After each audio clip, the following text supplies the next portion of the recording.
Салам радиосунда жаңылыктар.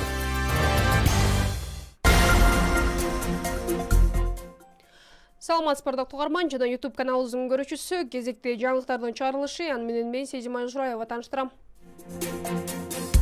Кадамжайдагы 14 жаштагы кызды зордуктап өлтүрүүгө шектөлүүлөргө соттун өкүмү чыкты. Баткен облустук сотунун өкүмү менен Кадамжай районунда зордукталып өлтүрүлгөн 14 жаштагы кыздын өлүмүнө айыпталгандардын бири 10 жылга эркинен ажыратылып, экинчиси өмүр бою абакта калтыруу чечими өзгөртүүсүз калтырылды.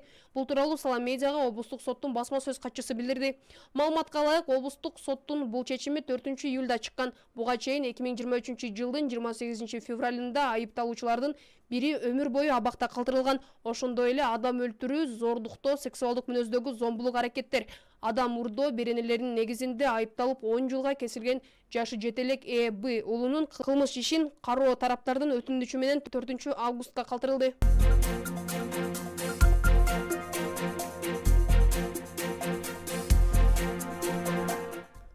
Сүлүктүдө ок атуучу куралдардын каттоо мөөнөтүн бузган 4 жаранга айыппул салынды.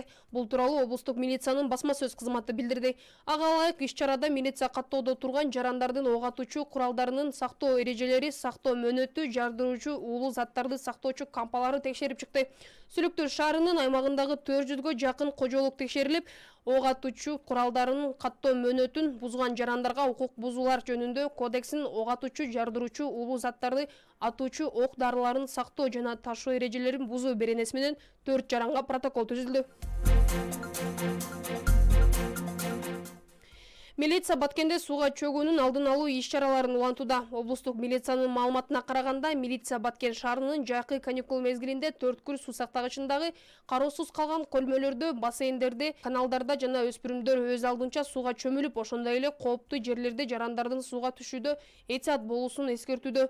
Шаардык ички иштер бөлүмүнүн балдар менен иштөө инспекциясынын кызматкерлери жарандардын сууга чөгүүдөн сактануу боюнча 67 эскертүү баракчасын, кооптуу суулардын айланасына атайын 10 эскертүү баннерин илди.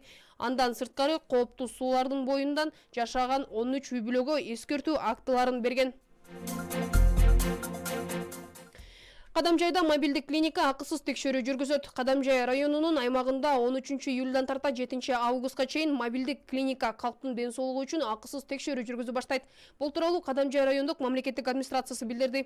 Маалыматка ылайык, текшерүүдө тургундар терапевттин жана урологдун, ошондой эле УЗИ кароосунан өтө алат. Мындан сырткары вирустук гепатиттин Б жана С түрлөрүн да текшерте алышат.